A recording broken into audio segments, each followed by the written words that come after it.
How many titles are sitting in the vaults of pension fund companies? It helps provide them income for the people on pensions. You know what, it just made me think, you know, you had the World Trade Center. Yeah. It's a huge building. They lost all that stuff. They lost all those titles. Right. So basically what had to happen is they had to do title searches for everybody. Okay, people, they had no place to send their money to, so people are just sitting on things waiting for somebody to figure out who owned what. Some businesses were totally wiped out, so you can guess that for years nobody was paying anything to anybody because there was no interest in doing, okay, unless you were some real idiot, you didn't send money into the World Trade Center businesses. could you imagine? Because what would happen then, they would then force somebody to have an invest. Why are you sending this money? So then they start an investigation. But a title search is basically something that you have to pay for to make certain that you actually own, that the people that are selling the properties, a lot of times the people, okay, they'll sell homes, they don't actually own the home simply because they live in the home, they're making the payments on the home, but they don't actually own the home, and the people they're paying the money to don't own the home. Yeah, because see, part of it I've heard before where people actually were renting a home and sold the home. Yeah. Because which actually sounds like a total disaster to me. No, but I guess when I was young, my father basically after World War II, basically people were really in a housing boom.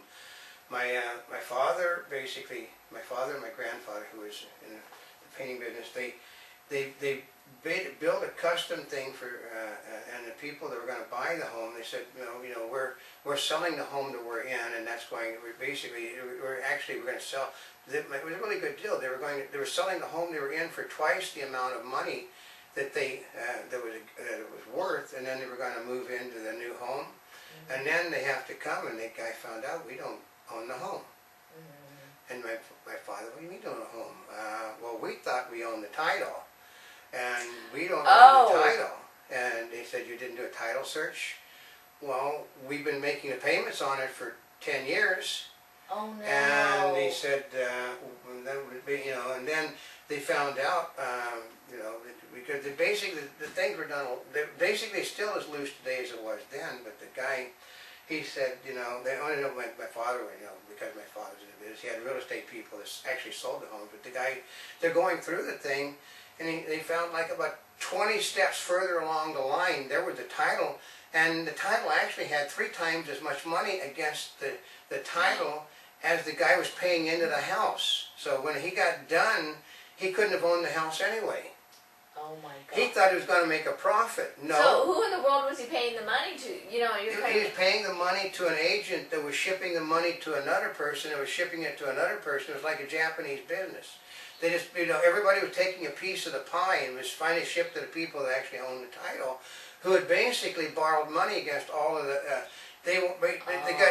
that was the start of the first housing boom. People borrowed against all the titles that they owned to finance construction. And the titles that they had, but this is, in a sense, you understand. One Republican said, it's an asinine thing, it's going to destroy the economy, it's going to cost people jobs, it's going to make a disaster, but we're in a problem. They said the Democrats started it, now you have to go by the law instead of the way business is done. That's when you have the problem. The business is done in the industry in an ungodly loose manner. I mean, nobody's going to sit there and look at 1,000 foreclosure notices. They just go, like the government thinks, look, the guys that are doing the escrow, the guys that are over public, they don't read the things. They stamp them. Go stamp them. You mean like at the passport when you come in the country? They're going to stamp it. They don't actually look at the stuff. It's how the business is done because, like I said, that's why they call it a rubber stamp. Imagine this as a title. My place is really nice. My place is really nice. Oh my God, I don't have the title. She actually has the title, which means she owns it. I don't own it. If the person that has this is the owner, and the people that are bitching up a storm, and they put it up, they weren't making the payments, they couldn't make the payments, so therefore they have no grounds to stand on. It's the same thing as, does it make any difference whether a police officer serves you the eviction notice Our sheriff serves an eviction notice, our state trooper serves an eviction notice, our highway patrol officer, our process server, our member of the Justice Department. Does it make any difference which one serves you the paper as long as the paper's served? Mm-hmm. No, it doesn't. Does it make any difference if the guy that's collecting the money tells you to get out of the house because you haven't made payments in a year? Nope, it's not going to make any difference when the day is done. Except they've destroyed the secondary loan market. Mm-hmm. They have put thousands of people out of work that are in the jobs serving the eviction notices. They have put the people out of work that do the bookkeeping on the foreclosures. Yeah, but isn't it good because they had the people got to stay in their homes? No, because the people that are that one person said that I think he said 4.5 people will lose their jobs for every person that gets to stay in their home. Ooh. Put it this way, we have, right now they got 1 point something million people that are in the process of being foreclosed. That's 5 million people that are going to lose jobs because of what, like I said, the Obama people are trying to undo the disaster. See, part of it is they're thinking, oh, this will be good. Because part of it is, if you're thinking, I call it a deja vu because you were trying to give the people their homes for free before. Yeah. People complain because, well, why should I pay on my house if all these people are getting theirs for free? And it's happened a couple times. And then now it's like this latest thing. Of course, it happens when it's, well, November elections. It was right before politically expedient for the president to pull this stunt. There is nobody in the Obama administration that has actually ever worked. Mm-hmm. They're all pencil pushers. They've read books. They know how books are supposed to be. If a person had actually been in the banking industry, they could have told them, don't do that. That's stupid because it's going to cause problems. But the big problem comes is all the people that were foreclosed on are going to have Gloria Allreds and other people like that going to court in their behalf. See, part of it is you're going, yeah, so, but see, does have to do with election. Because if you look what's happened in the last month or two between, oh yeah, the halt in the foreclosures, as well as the legalization of all these illegal immigrants. Yeah. Right? Yeah, everything is done to get a vote for Obama. And I'm sitting and watching the business news right there. Basically, they're calling the Obamas, oops, $1 trillion debt to the economy. That's what it's going to cost to undo what he's done. Because what happened was, since they put a hold on it, first of all those people, well, they aren't paying on it, right? Yeah. Nobody's getting any money. Yeah, no, which means the banks aren't getting any money. And the banks can't pay back the money they owe the taxpayers. Mm-hmm. And they're going to have to swallow the debt. Plus, they're going to spend, they said it's $1 trillion mistake right now. They're going to file suits against all the banks, all the lending institutions. And also because Obama folded so many banks that he took over into other banks.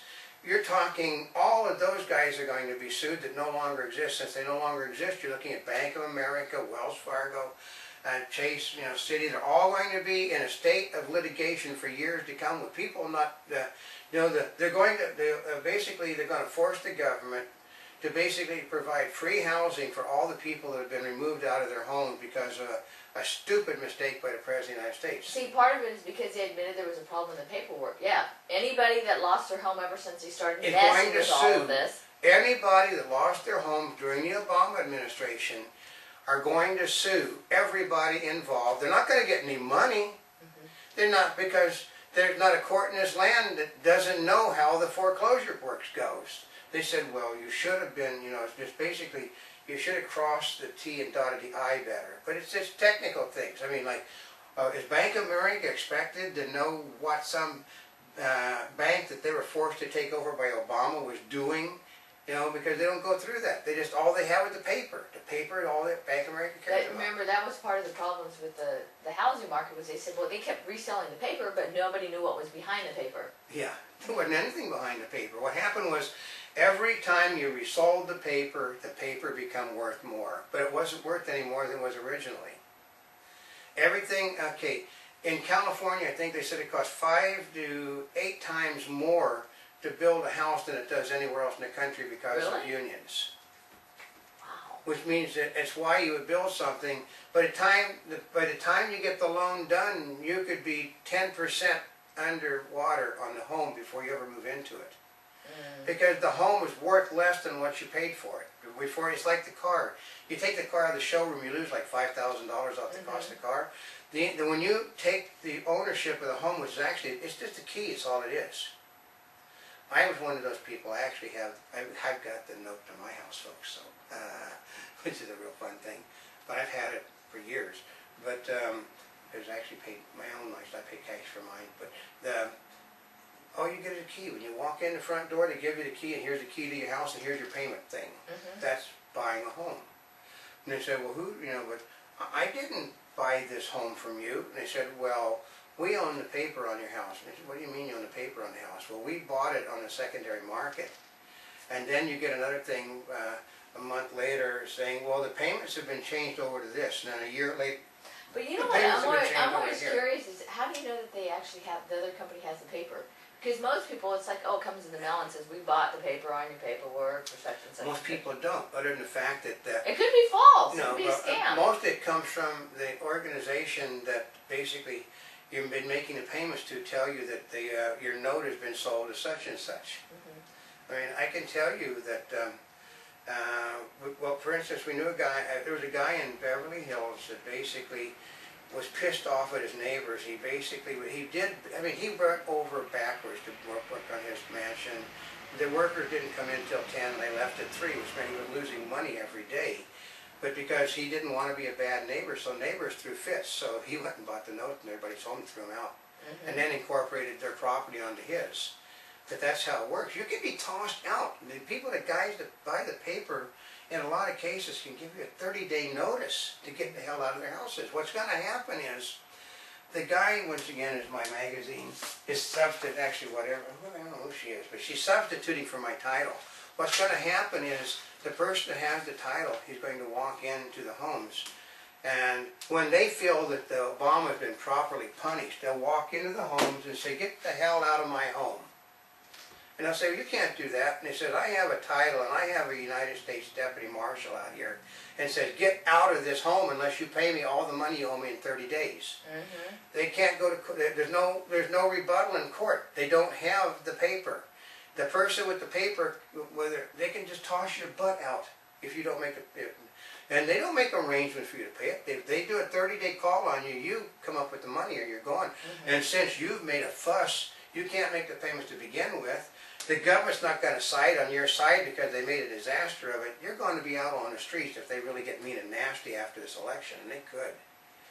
I mean, when you got the president on, personally telling people, we need to put a stop to this because it's not good for the economy. He's pleading with people to stop what he started. It's just like the other day I was watching a movie, they're honoring Tony Curtis's death, and his car got bumped into and it started going down the hill.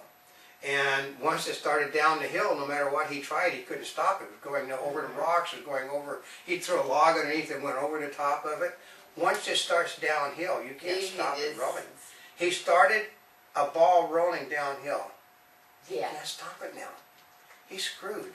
And the whole, because the people that basically are paying their stuff, like, it could get to the point of, why the hell should I pay it when Obama's going to give these people their homes for nothing? So, because the guy that has the paper can throw you out of your house.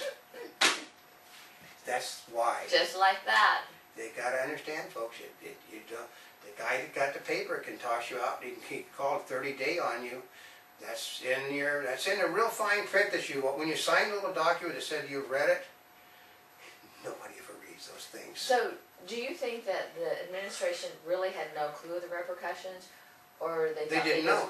No, they had no clue. There's no one in the Obama administration that basically there's no bankers working. There are pencil pushers that basically were executives over Goldman Sachs. There are pencil pushers here and there. All they did, they went to college. We had a guy, the cars art, never a driver's license, never worked. He never even had a driver's license? No, he wrote a book on the auto industry. He was an expert. They got a guy.